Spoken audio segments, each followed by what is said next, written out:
Cendrillon. Un homme riche avait une femme qui tomba malade. Et quand celle-ci sentit sa fin prochaine, elle appela à son chevet son unique fille et lui dit: « Cher enfant, reste bonne et pieuse, et le bon Dieu t'aidera toujours. Et moi, du haut du ciel, je te regarderai et te protégerai. » Puis elle ferma les yeux et mourut. La fillette se rendit chaque jour sur la tombe de sa mère, pleura. L'hiver venu, la neige recouvrit la tombe d'un tapis blanc. Mais au printemps, quand le soleil lui fait fondre, l'homme prit une autre femme. La femme avait amené avec elle ses deux filles, qui étaient jolies et blanches de visage, mais laides et noires de cœur. Alors, de bien mauvais jours commencèrent pour la pauvre belle-fille. « Faut-il que cette petite oie reste avec nous dans la salle ?»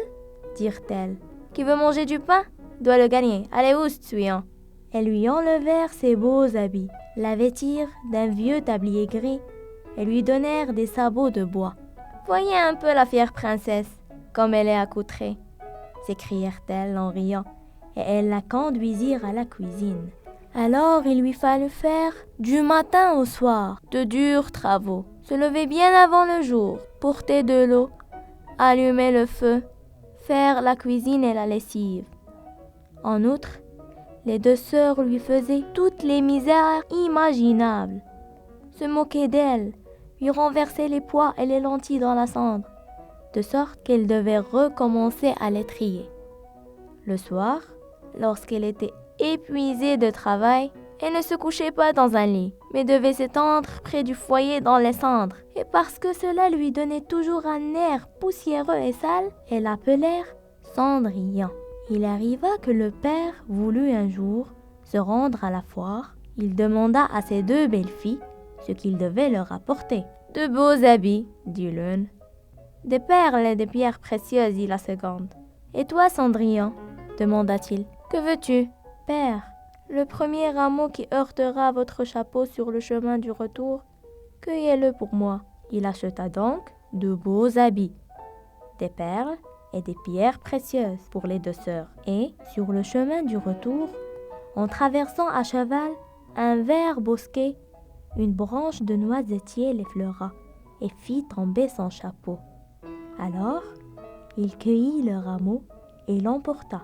Arrivé à la maison, il donna à ses belles-filles ce qu'elles avaient souhaité, et à Cendrillon le rameau de noisetier. Cendrillon le remercia, s'en alla sur la tombe de sa mère et y planta le rameau en pleurant si fort que les larmes tombèrent dessus et l'arrosèrent. Il grandit cependant et devint un bel arbre. Cendrillon allait 3 fois par jour pleurer et prier sous ses branches. Et chaque fois, un petit oiseau blanc venait se poser sur l'arbre. Quand elle exprimait un souhait, le petit oiseau lui lançait à terre ce qu'elle avait souhaité. Or, il arriva que le roi donna une fête qui devait durer 3 jours et à laquelle furent invitées toutes les jolies filles du pays afin que son fils puisse choisir une fiancée. Quand elles apprirent qu'elles allaient aussi y assister, les deux sœurs furent toutes contentes. Elles appelèrent Cendrillon et lui dirent « Peigne nos cheveux, brosse nos souliers et ajuste les boucles. Nous allons au château du roi pour la noce. » Cendrillon obéit, mais en pleurant, car elle aurait bien voulu les accompagner. Et elle pria sa belle-mère de bien vouloir le lui permettre. « Toi, Cendrillon, dit-elle, mais tu es pleine de poussière et de crasse, et tu veux aller à la noce. Tu n'as ni habit, ni souliers, et tu veux aller danser. » Mais comme Cendrillon ne cessait de la supplier, elle finit par lui dire « J'ai renversé un plat de lentilles dans les cendres. Si dans 2 heures tu les as de nouveau triées, tu pourras venir avec nous. » La jeune fille alla au jardin par la porte de derrière et appela « Petit pigeon docile, petite tourterelle, et vous tous les petits oiseaux du ciel, venez m'aider à trier les graines, les bonnes dans le petit pot, les mauvaises dans votre jabot. » Alors, 2 pigeons blancs entrèrent par la fenêtre de la cuisine, puis les tourterelles, et enfin, par nuées, tous les petits oiseaux du ciel vinrent en voletant se posaient autour des cendres. Et baissant leurs petites têtes, tous les pigeons commencèrent à picorer. Et les autres s'y mirent aussi. Et ils amassèrent toutes les bonnes graines dans le plat. Au bout d'une heure à peine, ils avaient déjà terminé et s'envolèrent tous de nouveau. Alors, la jeune fille, toute joyeuse à l'idée qu'elle aurait maintenant la permission d'aller à la noce avec les autres, porta le plat à sa marâtre. Mais celle-ci lui dit « Non, Cendrillon, tu n'as pas d'habit, tu ne sais pas danser. On ne ferait que rire de toi. » Comme Cendrillon se mettait à pleurer, elle lui dit « Si tu peux, en 1 heure de temps, me trier des cendres 2 grands plats de lentilles, tu nous accompagneras. » Car elle se disait qu'au grand jamais elle n'y parviendrait. Quand elle eut jeté le contenu des 2 plats de lentilles dans la cendre, la jeune fille alla dans le jardin par la porte de derrière et appela « Petit pigeon docile, petite tourterelle, et vous, tous les petits oiseaux du ciel, venez m'aider à trier les graines, les bonnes dans le petit pot, les mauvaises dans votre jabot. » Alors, 2 pigeons blancs entrèrent par la fenêtre de la cuisine, puis les tourterelles, et enfin, par nuées, tous les petits oiseaux du ciel vinrent en voletant se poser autour des cendres. Et baissant leurs petites têtes, tous les pigeons commencèrent à picorer. Et les autres s'y mirent aussi. Et ils ramassèrent toutes les bonnes graines dans les plats. Et en moins d'une demi-heure, ils avaient déjà terminé et s'envolèrent tous à nouveau. Alors, la jeune fille, toute joyeuse à l'idée que maintenant, elle aurait la permission d'aller à la noce avec les autres, porta les 2 plats à sa marâtre. Mais celle-ci lui dit « C'est peine perdue, tu ne viendras pas avec nous, car tu n'as pas d'habit et tu ne sais pas danser. Nous aurions honte de toi. » Là-dessus, elle lui tourna le dos et partit à la hâte avec ses 2 filles superbement parées. Lorsqu'il n'y eut personne à la maison, Cendrillon alla sous le noisetier, planté sur la tombe de sa mère, et cria « Petit arbre, ébranle-toi, agite-toi, jette de l'or et de l'argent sur moi. » Alors, l'oiseau lui lança une robe d'or et d'argent, ainsi que des pantoufles brodées de soie et d'argent. Et il mit la robe en toute hâte et partit à la fête. Ni ses sœurs, ni sa marâtre ne la reconnurent et pensèrent que ce devait être la fille d'un roi étranger, tant elle était belle dans cette robe d'or. Elle ne songeait pas le moins du monde à Cendrillon, et elle la croyait au logis, assise dans la saleté, à retirer les lentilles de la cendre. Le fils du roi vint à sa rencontre, la prit par la main et dansa avec elle. Il ne voulut même danser avec nul autre, si bien qu'il ne lui lâcha pas plus la main. Et lorsqu'un autre danseur venait l'inviter, il lui disait « C'est ma cavalière. Elle dansa jusqu'au soir. » Et voulut alors rentrer. Le fils du roi lui dit « Je m'en vais avec toi et ta compagne. » Car il voulait voir à quelle famille appartenait cette belle jeune fille. Mais elle lui échappa et sauta dans le pigeonnier. Alors, le prince attendit l'arrivée du père et lui dit que la jeune inconnue avait sauté dans le pigeonnier. « Serait-ce Cendrillon ?» se demanda le vieillard, et il fallut lui apporter une hache et une pioche pour qu'il pût démolir le pigeonnier.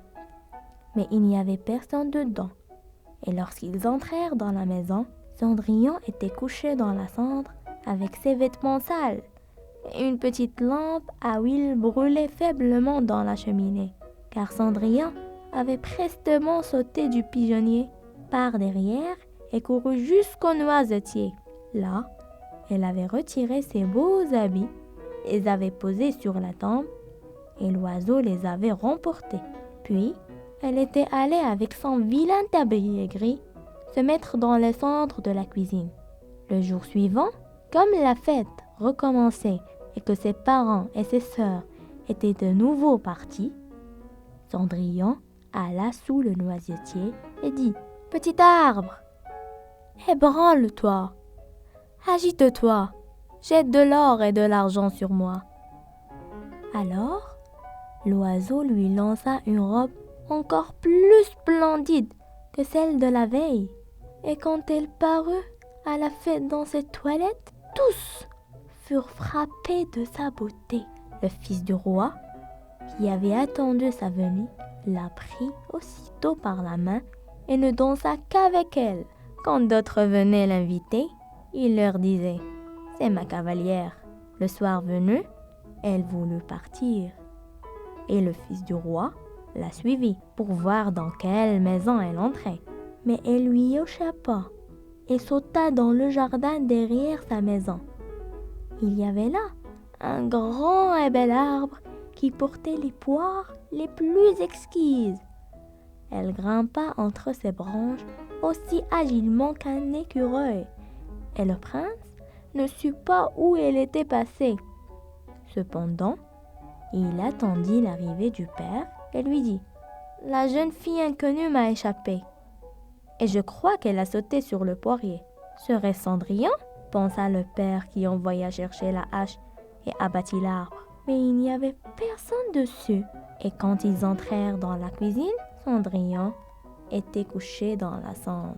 Elle était couchée sur la cendre comme d'habitude, car elle avait sauté en bas de l'arbre par l'autre côté, rapporté les beaux habits à l'oiseau du noisetier et revêtu son vilain tablier gris. Le troisième jour, quand ses parents et ses sœurs furent partis, Cendrillon retourna sur la tombe de sa mère et dit au noisetier « Petit arbre, ébranle-toi, agite-toi, jette de l'or et de l'argent sur moi. » Alors, l'oiseau lui lança une robe qui était si somptueuse et si éclatante qu'elle n'en avait encore jamais vu de pareille. Et les pantoufles étaient toutes en or. Quand elle arriva à la noce dans cette parure, tout le monde fut interdit d'admiration. Seul le fils du roi dansa avec elle. Et si quelqu'un l'invitait, il disait « C'est ma cavalière. » Quand ce fut le soir, Cendrillon voulut partir et le prince voulut l'accompagner. Mais elle lui échappa si vite qu'il ne put la suivre. Or, le fils du roi avait eu recours à une ruse. Il avait fait enduire de poids tout l'escalier, de sorte qu'en sautant pour descendre, la jeune fille y avait laissé sa pantoufle gauche engluée. Le prince la ramassa. Elle était petite et mignonne et tout en or. Le lendemain matin, il vint trouver le vieil homme avec la pantoufle et lui dit « Nulle ne sera mon épouse que celle dont le pied chaussera ce soulier d'or. » Alors, les deux sœurs se réjouirent, car elles avaient le pied joli.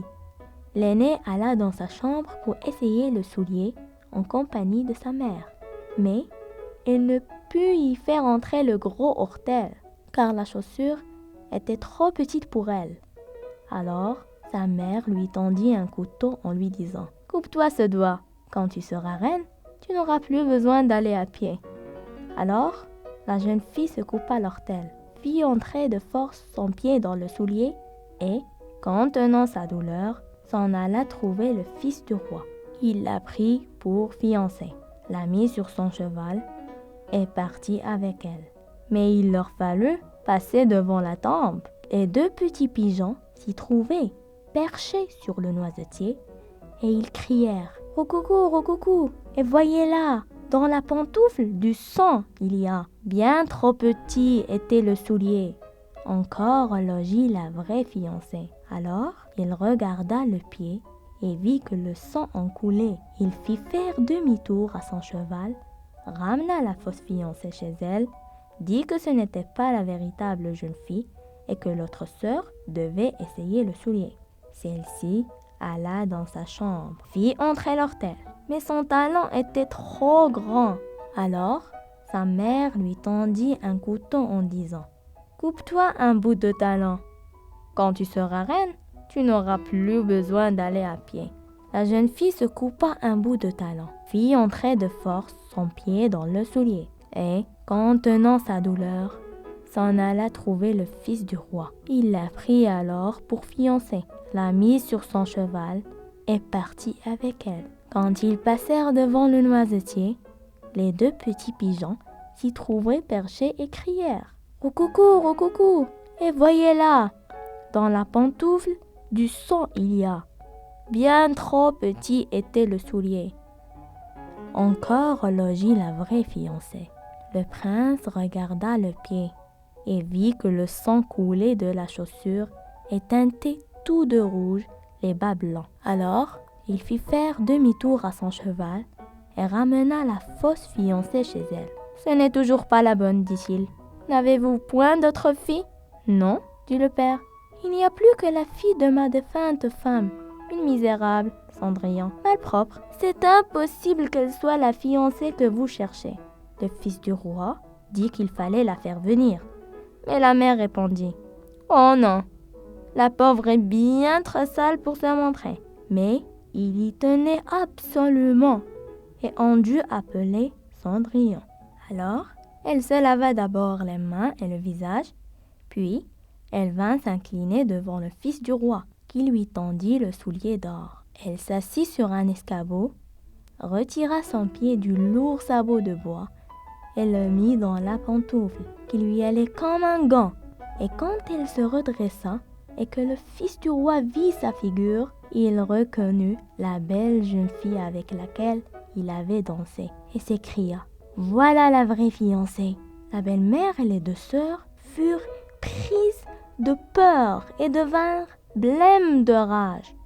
Quant au prince, il prit Cendrillon sur son cheval et partit avec elle. Lorsqu'ils passèrent devant le noisetier, les deux petits pigeons blancs crièrent « Roucoucou, roucoucou, et voyez là, dans la pantoufle, du sang plus ne verra. » Point trop petit était le soulier. Chez lui, il mène la vraie fiancée. Et après ce roucoulement, ils s'envolèrent tous deux et descendirent se poser sur les épaules de Cendrillon, l'un à droite, l'autre à gauche, et y restèrent perchés. Le jour où l'on devait célébrer son mariage avec le fils du roi, ces deux perfides sœurs s'y rendirent avec l'intention de s'insinuer dans ses bonnes grâces et d'avoir part à son bonheur. Tandis que les fiancés se rendaient à l'église, l'aînée marchait à leur droite et la cadette à leur gauche. Alors les pigeons crevèrent un œil à chacune d'elles. Puis, quand ils s'en revinrent de l'église, l'aînée marchait à leur gauche et la cadette à leur droite. Alors, les pigeons crevèrent l'autre œil à chacune d'elles. Et c'est ainsi qu'en punition de leur méchanceté et de leur perfidie, elles furent aveugles pour le restant de leur jour.